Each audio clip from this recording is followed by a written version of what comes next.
This is an age of disruption, of profound revolutionary change. What we're really asking ministers is to empower the ambassadors. The only thing that you really push forth is the truth. You don't see many women represented when it comes to the decisions as to how to handle the pandemic.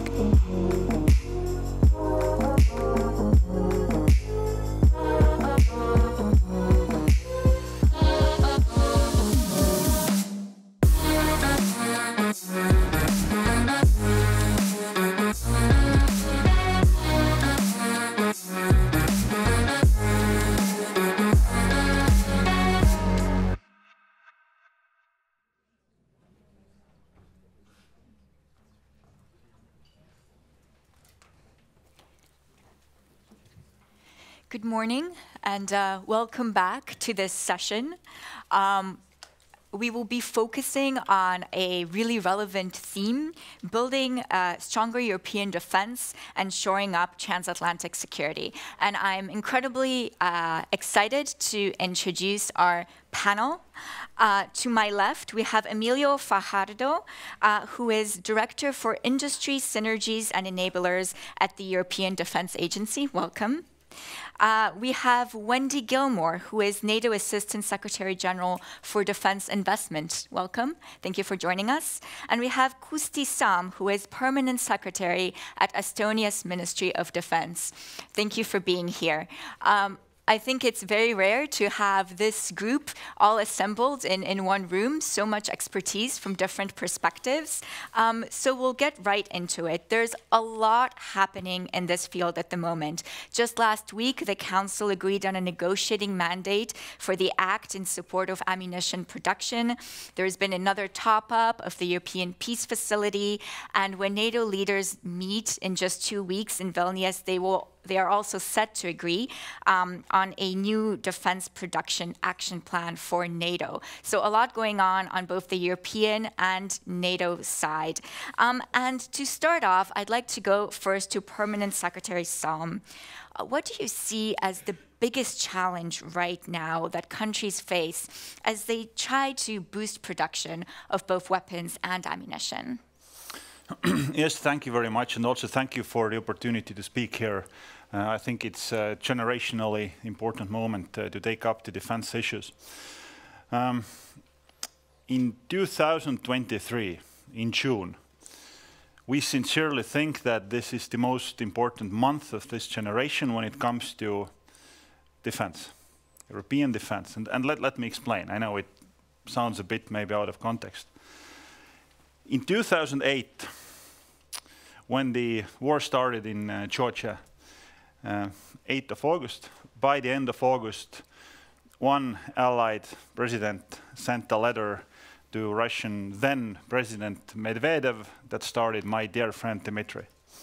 So it took less than a month for the allied nation to consolidate the vision, mission statement, defense investments, and road ahead what needs to be done to ramp up our defenses, deterrence, posture, investments. Less than a month. In 2014, in the beginning of March, Russia attacked Crimea. In July, in Wales summit, sort of the big or the mission statement for the next years were laid out. And the thing with political missions, visions, is that they usually are not inflating themselves, but they are rather under-delivering. Currently, we're on the 16th month of the war, and this week in the European Council and in 3 weeks' time in Vilnius Summit, we feel that this will be the paramount of this crisis. Unfortunately, Europe doesn't have a next chance to do little too late. This is the last chance to get things right, to put European defense and allied defense as a wider spectre in a concrete, cemented, strong and confident footing.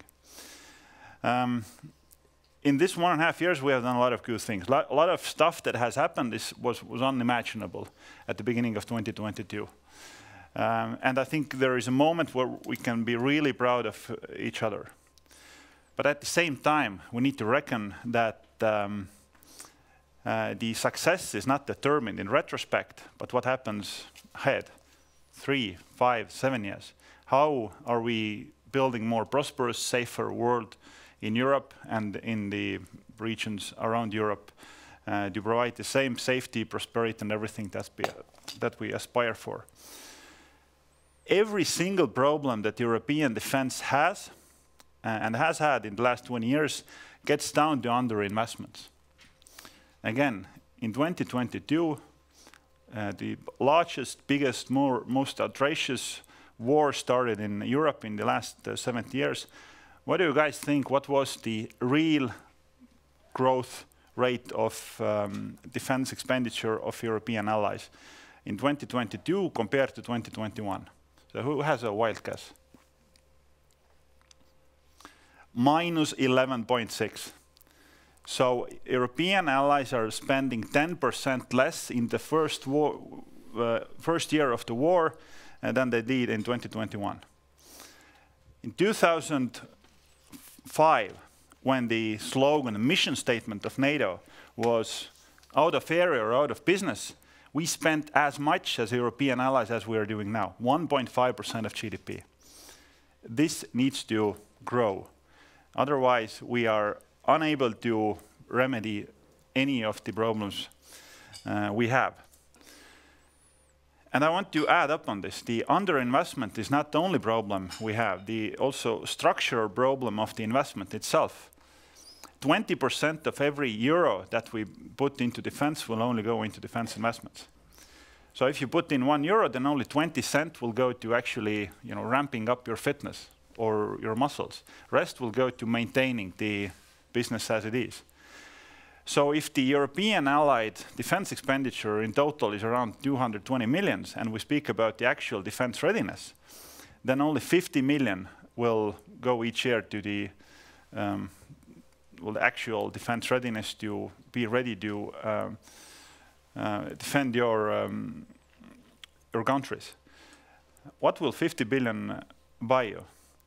When it comes to defense readiness and ammunition stocks, then the rule of thumb is that one brigade, Europe has around 100 brigades. 1 day of warfare in ammunition on one brigade costs $100 million. So this buys you 5 days of warfare if we put everything into the ammunition stocks of European nations. So clearly, we need to do more. And another argument, we need to be more innovative, be better in finding ways how to do more together, because organically, it is virtually impossible to get there. We need to pool more resources together to acquire more.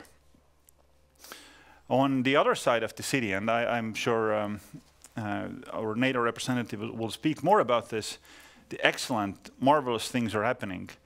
The first time in 30 years, NATO is going back into business. Being into business of being a collective defense organization, war-fighting organization. The defense plans put forward by SACEUR General Gavoli are very good. They fulfill the promise that was put out by all the heads of state and government in Madrid, and hopefully we get the agreement in Vilnius. The issue is that the plans are not the deterrent effect or factor for Russia.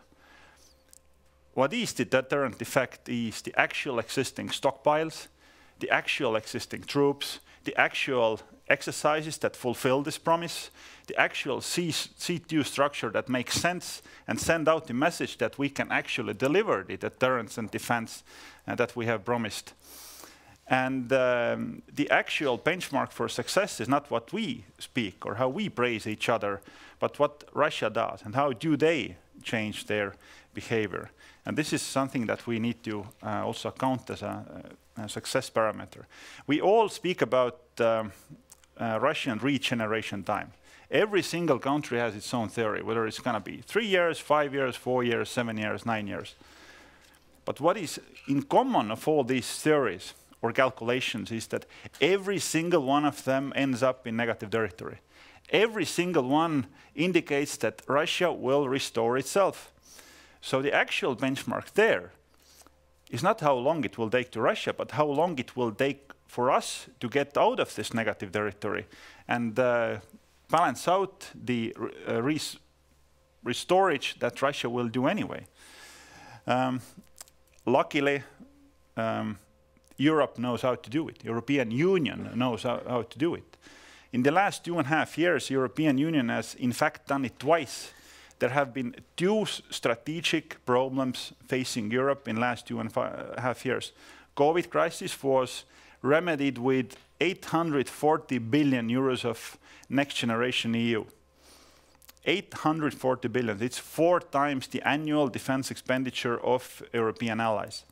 Only 7 months ago, the energy crisis was resolved by the European allies by more than 700 billion, basically overnight. So the track record for European Union to face strategic problems of the continent is actually very, very favorable. So this is a good setting, and I think this is also part of the mission statement that European Council and also Vilnius Summit needs to lay forward. There is also a degree of criticism that we need to, lay above us, especially for us from Estonia. Clearly, patronizing about changed threat perception has not been enough for increasing this demand for increasing defense expenditure. Well, just this is what figures indicate. So we need to be better in telling the story, investing more into defense. And this story is jobs, technology, growth, technological spillover, deep technology, European competitiveness. Exactly every single term that EU is exceptionally, historically strong at. When it comes to building single market, the European Union has been in position to level out the roaming fees, in telling the biggest companies in the world that if you want to sell cell phones in the European market, you need to make sure that every single charger will be the same. There is a single reason why European Union cannot tell it for all the manufacturers of ammunition that if you want to sell your ammunition on the European market, you need to make sure that every single shell will fit into every single barrel. This is what the European Union does. This is the reason why we have hired those tens of thousands of European officials. Clearly, we can deliver. Of course, there are obstacles. I mean, probably would be hundreds of hands going up saying why we can do it. The only reason why we cannot do it is that we have decided that this is, well, clearly not the problem. So we need to turn this around and fix it and go into more defended, more combat effective, better defense readiness of Europe. And speaking of how we're going to fix all of this, let's turn to Assistant Secretary General Gilmore. What is the thinking behind NATO's new Defense Production Action Plan? And I think a lot of people in this room who maybe inhabit the Brussels bubble might be wondering as well, how is this going to also fit in with what the EU is doing on this side of town? I think we like to think that the EU is going to fit in with what we're going to do, but it's not a competition between the two. The two organizations have very different mandates and very different responsibilities, and all of the nations of NATO are responsible for delivering the capability necessary to have a combined effect as part of NATO. They are also responsible for delivering their own defense. That's a fundamental principle of the Washington Treaty. So what we are trying to do at the moment in NATO, the Defense Production Action Plan that is going to be presented for consideration by leaders at Vilnius, is really sort of 3 big buckets of activity. First and foremost, it is designed to help the NATO nations work together collectively more efficiently by creating opportunities for multinational activity, aggregating demand for ensuring that as I say, one of the primary responsibilities of NATO is as a planning organization to deliver a collective effect that targets to nations to contribute certain capabilities to NATO. And then when we determine that it's better to deliver those capabilities together, then NATO will provide an opportunity to do so. The second big bucket of activity is understanding the transatlantic defense industrial base better. And we have taken a peace dividend, quite frankly, in the last 30 years for all of the reasons that my colleague here has been identifying, that investment has not been taking place so much, certainly before 2014, is because we had not understood there to be a direct threat to NATO territory. Our threats were more indirect. It was terrorism, which of course, was happening on NATO territory. It was failed and failing states which were presenting a real and significant danger to NATO. But it wasn't a direct conventional threat to our territory. We have now seen conventional war return to Europe. The illegal and unprovoked aggression that Russia has perpetrated upon Ukraine has made, I think, all of our nations realize that we need to prepare again for collective defense for a conventional threat. And we need to ensure the continued effective demonstration, but also presence of the nuclear deterrent. So that second bucket of activity is understanding, okay, well, if we have our level of ambition, which is significantly greater to engage in collective defense, we need an industrial base that will be able to provide for it. And there's a lot of work that's going on within individual nations. There's a lot of work that's going on within the markets that comprise the NATO territory, one of which, perhaps the most important, is the European Union, to better understand what industrial capacity exists to ensure that we have the necessary capabilities for our deterrent as well as for our defense. And so the Defense Industrial Plan will bring together the experts from all of the different parts of NATO to be able to ensure that that is indeed the case. The third area, and the one, again, my colleague mentioned to some extent, is NATO's role as a standard setter for our defense capabilities. Those standards are materiel. They are the technical specifications that go into the provision of equipment. They are also doctrine, operations, training, how it is that we work together to achieve interoperability and to achieve a combined effect. And in each of these three areas, there are various initiatives which our leaders will determine which they need to prioritize and not.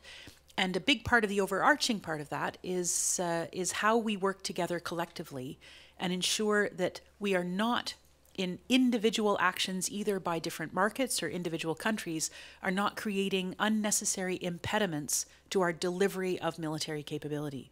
And I think it's always useful to remember that the Washington Treaty, of which most people pay attention to Article 5, which is if the attack on one can be responded to as an attack from all of NATO, or a response from all of NATO, is our collective defense.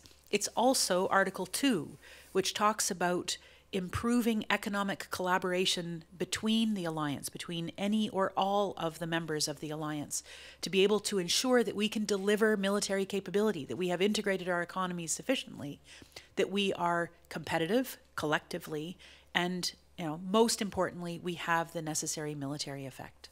So I'll stop there because I know we're not giving speeches this morning, and we can get back to the discussion. Mr. Fajardo, how do you see the role of the European Defence Agency in trying to work with industry to boost production at this stage? And more importantly, do you see the role of the EDA as changing right now? Okay, first of all, good morning to everybody, and thank you very much, Neil, for the question. The agency, the European Defence Agency, and most of you know about it, was created in 2004, and I think has been a little bit evolving in the time with the needs that we have been seeing in the European Union. Let me say that before the war in Ukraine, in the European Union, there was a change. For the very first time, defense was taking relevance, and a European Defence Fund was created with 8 billion euro for 7 years, and this has been running. The PESCO, the Permanent Structural Cooperation, which was in the treaty, was activated to dip a little bit on the defense cooperation. And what the EDA is doing to help and to boost, to reinforce the European defense industry is to try to facilitate the cooperation and collaboration of nations in big programs. Of course, the war in Ukraine has impacted everything. I mean, has changed everything, because before the war, mostly the scenario was to look to the asymmetric threat. Now everything has changed, big impact. What happened? I mean, we have a declaration of the Prime Minister in Versailles, we have a gap analysis, And the European Union and the Commission have put in place two different funding instruments. One is called the DIRPA, which is an attempt to facilitate collaboration for the short-term procurement to address this urgency. And the second one, which is called ASAP, which is to try to ramp up the production capacity. Of course, in the agency, we cannot replace what the nations are doing in relation with the market. They have the sovereignty of the market. But we can facilitate and we can help, we can boost with ideas, with the standardization, as Wendy was saying before, promoting all these things that will be in the benefit of interoperability. For the time being, what have we done? What has changed in the agency? The agency has launched now a very, what we call fast-track joint procurement for procuring ammunition, in this case specifically 155, has put in place a 7-year framework contract, is now in the negotiation phase, which is giving, I think, a very strong political signal also to the industry to provide a stable and durable contract, which is what the industry is asking for, and also facilitating the possibility for the nations to have joint procurement. I mean, joint procurement is a must today. I mean, many nations cannot do it by themselves. At the same time, what is important, and we are saying that in many different forums, of course, the urgency today is to address what is happening in Ukraine, but we cannot forget the mid and long term. We have to be very careful on that. If not, we'll be in a few years maybe facing another crisis and being in the same situation. So in the agency, we try to run these two things in parallel. So we have this very fast joint procurement issue for 155 to address the urgency of what Ukraine needs now. But at the same time, we have put in place a hub for European defense innovation. We are still running what we call the coordinated armament review in defense. That the second cycle was finalized in the last year, and we already started a new one. We are revising the capacity development plan. So mid and long term, and having also a perspective of 360 degrees on the threats, is also an important thing to maintain to avoid the situation in the future that we will be also in the difficulties. Of course, we can see many different aspects. We can talk about that after, about the production capacity of the industry. There are many problems. There are problems on the supply chain, because there are many dependencies on third countries and so on. But for the time being, what the European defense industry is really doing is helping, promoting, and helping nations to put in place collaboration in joint procurement, and also to promote collaboration in developing new programs, of course. I think one key phrase I heard from Assistant Secretary General Gilmore was no unnecessary impediments. So I was wondering, Permanent Secretary Salm, now that we have both EU institutions and also NATO working with industry, trying to promote new initiatives, trying to convince industry to boost production, putting in incentives, how can you make sure that there aren't these unnecessary impediments? That's a very good question. I think the main conclusions are very simple. In order for industry to be competitive, you need to be competitive. And competitive means that you need to have competitive advantages. Price, performance, delivery times, or whatever I like, that customers want. And there are reasons why we don't have it, because there are outside players on the European market, whether they come from South Korea, Israel, or from European sense from America, that somehow they can sell to the European market. And European suppliers are complaining that there are some impediments, some borders, restrictions on the market. So somehow, if you are competitive, then you can access the market, but if you are in the market, you complain that you can't. So this is the attitude that we need to put forward from top down. And Europe has done it actually in every single industry throughout the last 30 years. Auto industry had exactly the same argumentation. Everything is nationalized. Only Germans know how to build and sell German cars. It took the same thing took place in energy, mobile, pharmaceuticals, and you name it, in every single industry. Single market works because it brings out the playing field that is much wider than the domestic one, and there your competitive advantages will become apparent. And this is where you need to compete. And I think this is the vision statement that needs to put forward, because now it's been delivered by the necessity. You need actually this performance, delivery times, price competitiveness now. It's needed. It's determining our security and safety in the continent. And I think who will come out as more competitive will be the winner, and who will get it faster than the others. I was wondering if you'd like to respond. I was thinking as you were speaking, based on a previous experience as a Canadian trade policy expert, that I'm not sure the auto market is the one that I would choose for competitiveness, certainly between European and other markets. I think we have to come back to where we are at the current situation. We have 3, as the NATO nations, which includes 22 of NATO's allies, are EU members also. I forget actually if that includes Sweden or not. We are looking forward to Sweden being a member of the alliance as soon as we possibly can, because it will bring significant capability, as well as, of course, will contribute to Sweden's own security. But it will contribute to the overall security and the deterrence and defense of the North Atlantic area. Our challenge, individual nations in Europe are supporting Ukraine. NATO is also supporting Ukraine through various measures. Ukraine has to win this conflict. Absolutely clear that is existential for the future security of the Euro-Atlantic area. So we need to do what we can and accept risk in the individual nations to supply Ukraine with the kit that it needs to fight its battle. We also, at the same time, have to restore our own stockpiles. Each NATO nation has committed a certain amount of capability to NATO, also have national capability demands, and the deterrent, as I think was mentioned, is very much based on our having those stockpiles, having those capabilities, having the necessary personnel trained and ready to do what is necessary.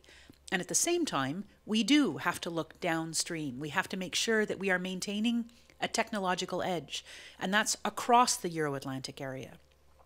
We have to make sure that we are thinking about the delivery of effect, not in a linear way. We don't want to keep building better and better and better tanks.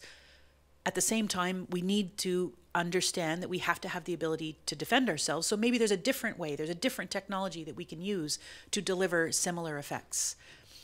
At the same time, and I think Sakur was very eloquent, he was speaking to a group in Sweden a number of months back, where he said, you know, if your enemy brings a tank, you need to have a tank in a tank fight. So we need to have the 20th century industrial base to produce munitions, to produce heavy weaponry, to produce armor.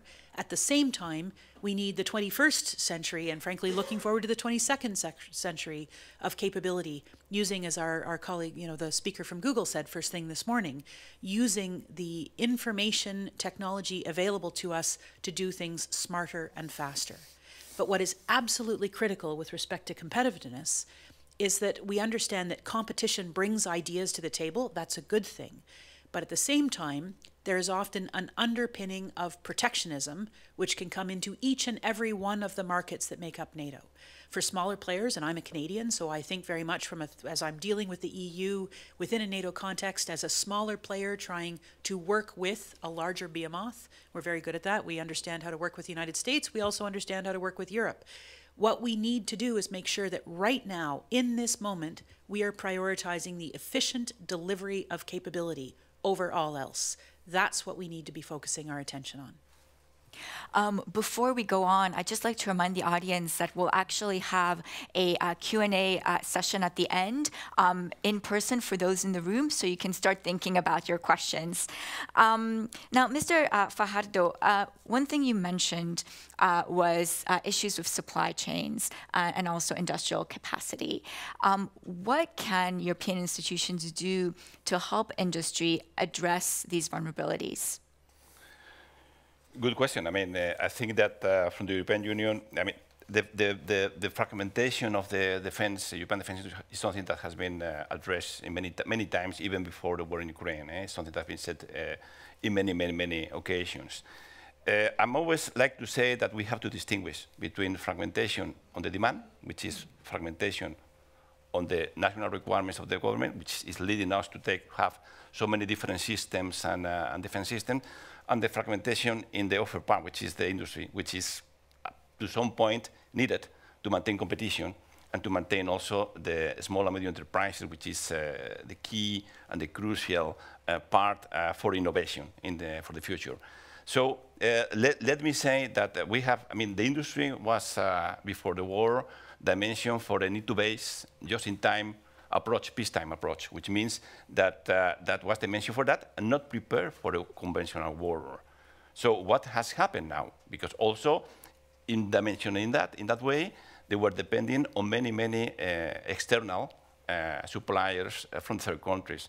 What happened with the war is that the production capacity of the industry has not been able to address the needs, not only to provide to NATO Ukraine with all the systems and the ammunition they need, but also to replenish their own stocks. So where are we now? That is why we have this new initiative of the Commission to try to help the industry to ramp up production. But I think there is a much deeper, I would say, issue here and concern, which is about dependencies that all the European defense industry is having on the suppliers of third countries, on many raw materials, but we talk about powder in the ammunition, we talk about chips in many other things. So what can we do that? I think that the power here is on the Commission. The Commission has a power to regulate and to try to change this.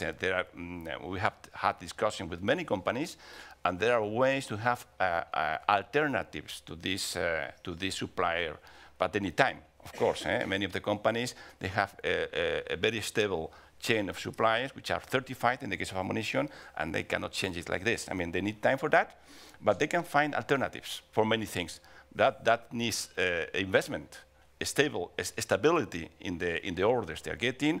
They need also time and money and funds from the nation and from the Commission to change that supply chain and to gain a little bit of more, that's a word that is called strategic autonomy, to be more independent from the outside sources. Talking about that, of course, we will continue, I mean, also to coordinate, collaborate with our allies from the other side of the Atlantic is important in any case. And what is the NATO perspective on this challenge with the supply chains? Is that something that you're discussing with industry as well? Absolutely. We have, again, we always have to come back to what is the capability we need to deliver, when do we need it, and frankly, what are the elements needed to get there. And I was just at a conference in London over the last couple of days and sitting on another industry panel, and the industry representative at that panel, who was quite eloquent, said, you know, governments get the industry they pay for, which is also the supply chains they pay for, and frankly, industry gets the customer that they structure. So there's challenge across the whole gambit. We are looking within NATO and frankly with our each of the individual allies and with, again, organizations, supranational organizations like the European Union, to try and understand where are the strategic impediments to the delivery of capability. Propellant is one that everybody has been very focused on, because while we know we don't have enough industrial capacity at the moment to manufacture the ammunition we need, there is a significant bottleneck at the propellant, the explosive that goes into the ammunition, because many of the ammunition manufacturers are all accessing the same source of propellant. And we have some significant choices. We can put a whole lot of propellant into large caliber munitions like 155, 120 millimeter ammunition, or we can put that propellant into a whole bunch more small arms, 5.56 or 7.62. And those are choices that are not necessarily made very rationally, because there is this fragmentation, and I like very much the expression, there's both a fragmentation of demand as well as there is a fragmentation of supply in these. So being conscious about where the risk lies and addressing those risks is part of the strategic planning that NATO is going to be doing, and frankly working with our partners in the European Union and elsewhere. When us journalists talk to the industry, they often complain that the contracts are not coming fast enough. So I was wondering, Permanent Secretary Salm, from a kind of national government perspective, why do you think that is? Are we caught in a sort of chicken and egg game, and what can governments and also European institutions do at this stage? Well, it is a little bit of chicken and egg. Well, from our national perspective, well, we have clearly ramped up our defenses. We got the government agreement from the 2 weeks ago that up until 2031, Estonia will invest 3% of GDP. With that, we become the first European nation to actually enact this. So that's a good thing. And above all, we have made sure that 54% of this will go into defense investment. That is an extremely high number. And the bulk of this will go into the ammunition stocks. And again, well, clearly the number one idea of this is to ramp up our own defenses and take the Article 3 seriously and take our national defense seriously. But also it's a sign to our allied partners that it can be done. In the beginning of 2022, in last 4 months, we put out into the market 900 million worth of ammunition contracts in 4 months, basically throughout all the categories that we use. So it can be done if you want to do it. And I'm sure that this is something that can be replicated elsewhere. But actually, I want to come back for the sort of strategic problem statement. And I think what has happened throughout these 1.5 years, we are taking some comfort in very military specific terms, like supply chain bottlenecks, lack of defense readiness, insufficient stockpiles, and all this that ordinary people from the street or the newspaper readers, well, they don't really relate with, because in your household you never use the term defense readiness. Never. You don't really know what it means. But what it actually means is that if you lack defense readiness, if your ammunition stocks are like literally depleted, it means that you are not able to defend your country. That is what it means. And if you spell this sentence out, you are not able to defend your country. And for example, you're a prime minister or a president of a country, then it makes you, feel very uncomfortable, because this is not the feeling that you want to be on spot with. And this is exactly the problem that we are dealing with. This has two facets. First, of course, is the same. We are not able to defend our own countries. And the second one is related with Ukraine. By the way, I'm super happy that in conference stage, Estonia don't need to be the one spelling out all these, vision statements on Ukraine. Another thing, if we cannot win the war in Ukraine, then the war will come back. I think that's sort of knowledge that everyone agrees with. And that is why we need to get the problem statements right, because this clears out the vision.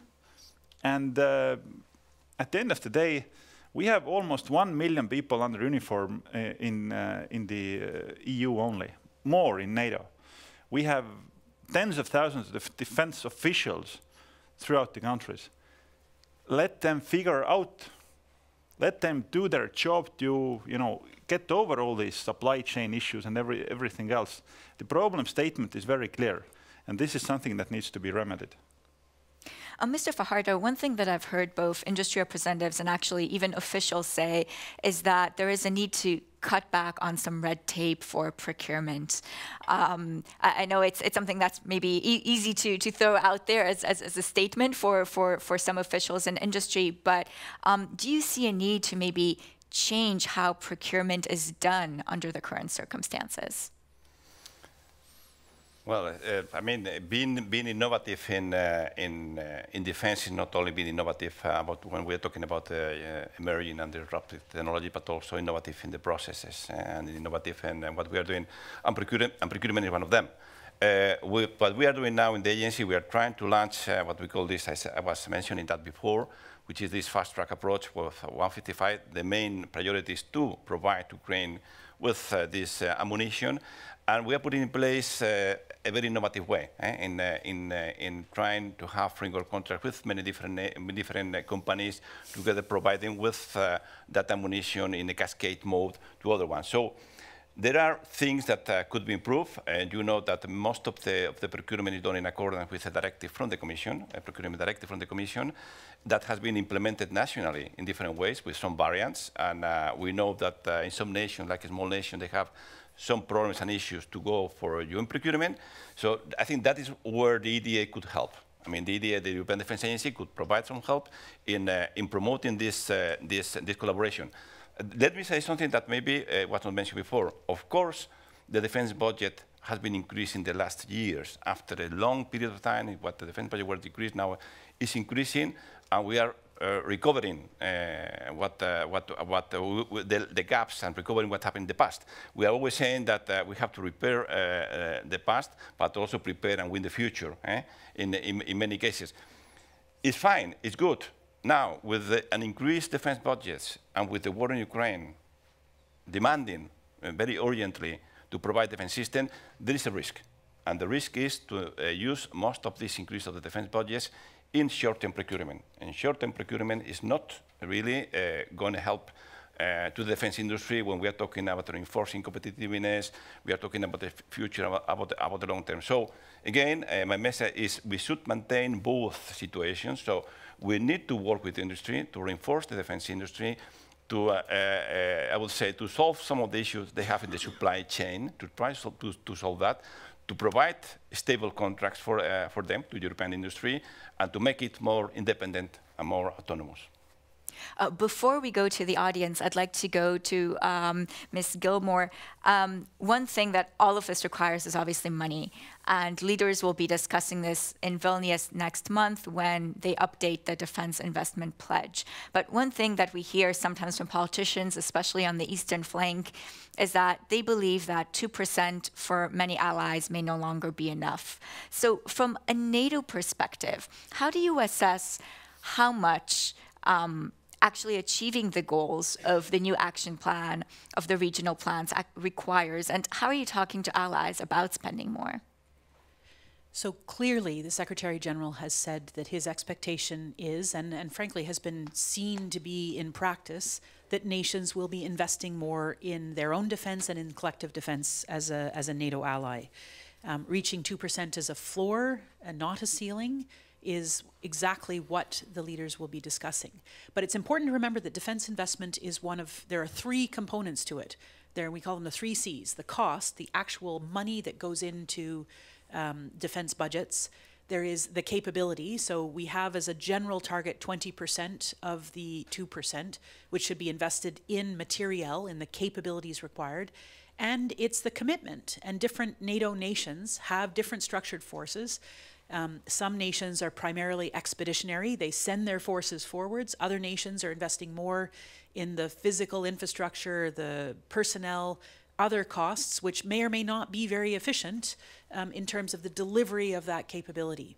So it's a holistic look at how it is that we are delivering the capabilities that, number one, leaders and NATO nations have signed up to with respect to their level of ambition. Number two, we have invested responsibility in our military leadership to come up with the plans to defend with a 360-degree perspective the NATO region, and those plans have hard targets put against them of what is needed to deliver. And so the focus at the moment is making sure that those plans are executable, that we have the capabilities necessary to deliver a combined effect. So let's turn to the audience here in the room. If you'd want to raise your hand if you have a question for our panelists. Great. I'll let you think a bit more then. Makes it very easy for us. And in the meantime, I'll go to the Permanent Secretary. We've heard here a bit about the struggles of getting industry to really invest. What we hear often is the phrase demand signal, and industry says, well, we don't have a strong enough demand signal from national governments and from institutions at the moment.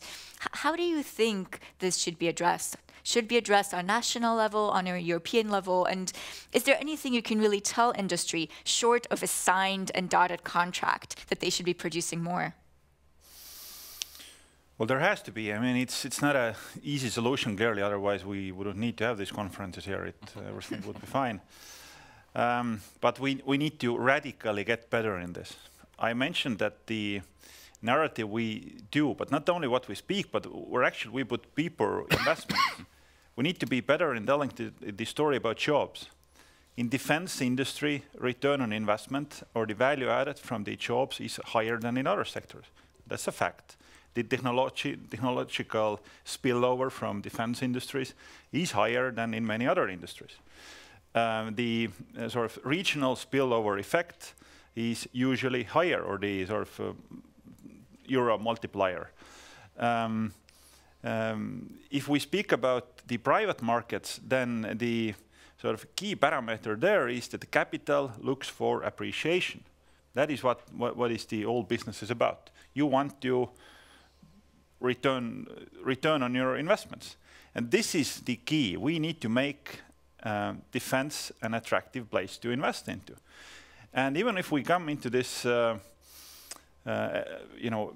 element of supply and demand graphs interlinking, then this is exactly where this business case is becoming evident. If the supply will go up, demand cannot match it, what happens? Well, prices will increase. If prices will increase, what happens? Business case becomes more favorable. If business case becomes more favorable, what happens? Investments will follow. And this is how it works. And then once the investments will follow, then as happens now in the economy, then the prices will eventually start going down. And this is where the sort of competitiveness will appear. A usual cycle that every single industry will sort of periodically go through. And I think this is exactly the attitude that we need to take here. Defense industry as an economic sector is no different than other economic sectors. It doesn't abide to any other economic rules than the basic market economy rules. Assistant Secretary General Gilmore, I think you wanted to respond. I'm going to disagree, if I may. Yes, there are core economic principles which go into supporting the defense sector and informing how it operates. There's also a reality in that for lethal capabilities, there should be a monopoly on the part of the buyer, in that we have different nations, but that the state has a monopoly on the acquisition and the delivery of violence. And the big part of the defense industry is the lethal capability that's necessary to establish a deterrent and win defense. So we have to realize that there is more direct intervention in the defense market than perhaps in other sectors. The other piece that we often, I think, lose sight of, we talk a lot about industry as if it is one monolithic force. The defense industry is hugely varied across the Euro-Atlantic area. There are state-owned companies, there are partially state-owned companies, there are wholly private institutions, there's extremely large prime contractors, there are small and medium-sized enterprises, and some of the most innovative and interesting capabilities which are being brought to the fore are actually in the commercial space and being pulled into defense. So there is need for governments and for our industry, and I say partners, across the spectrum to be able to engage together to think what makes best sense as we're moving forward. Right now, we are in a period of heightened demand.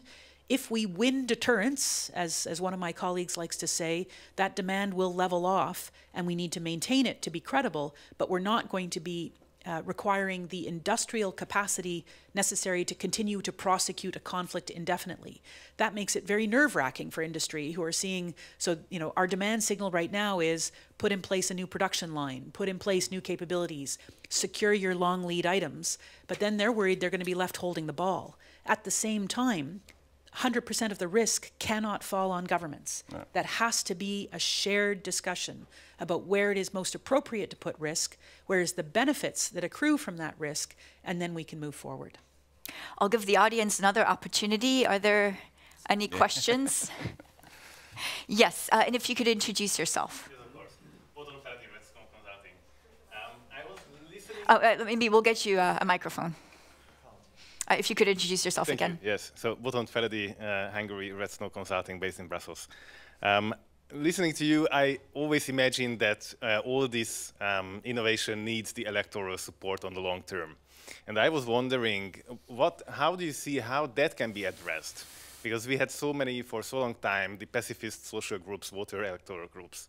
And do we need an increase in militarism in the general understanding of this word? And would you care about this in the NATO level? I think that's a good question also for my EDA colleague. Yeah, sure. We have defense expenditure in militaries because there are palpable risks to the security of our nations. So we have a defensive alliance because we believe that's the most effective way to manage that risk. In the event that NATO area is attacked, NATO will respond. NATO will defend as we say, every inch of NATO territory. We are a defensive alliance. We will not provoke an attack, but as we've seen from, again, and I will repeat, Russia's illegal, unprovoked attack on Ukraine, that there are still countries out there that do not respect the international rules-based order.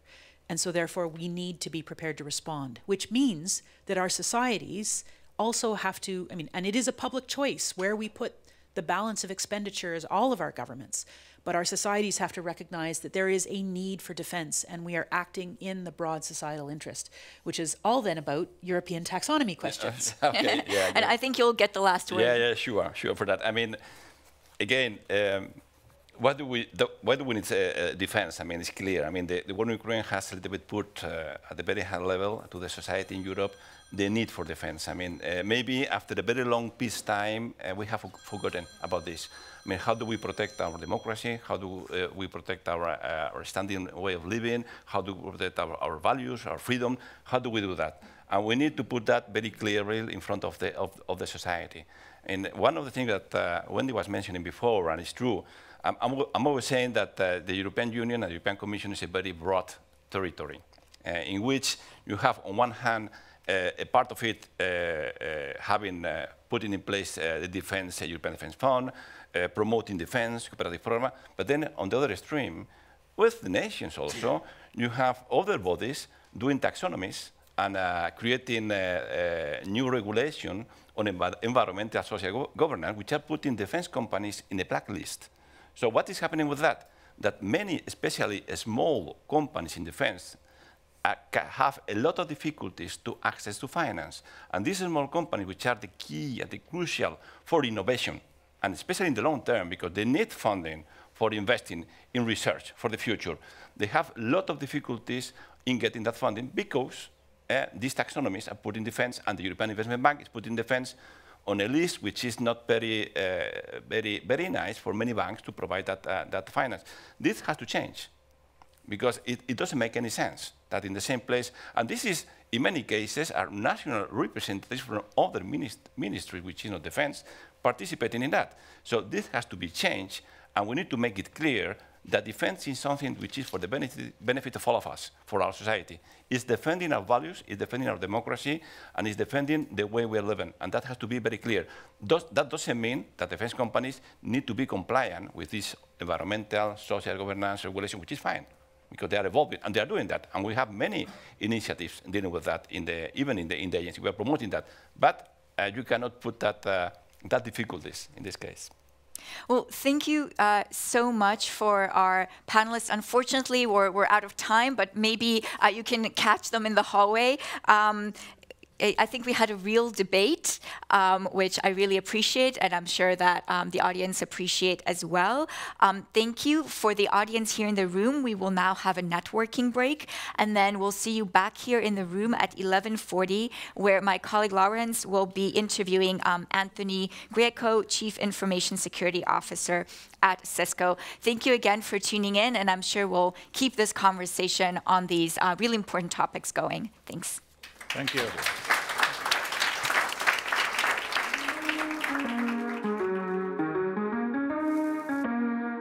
This is an age of disruption, of profound revolutionary change.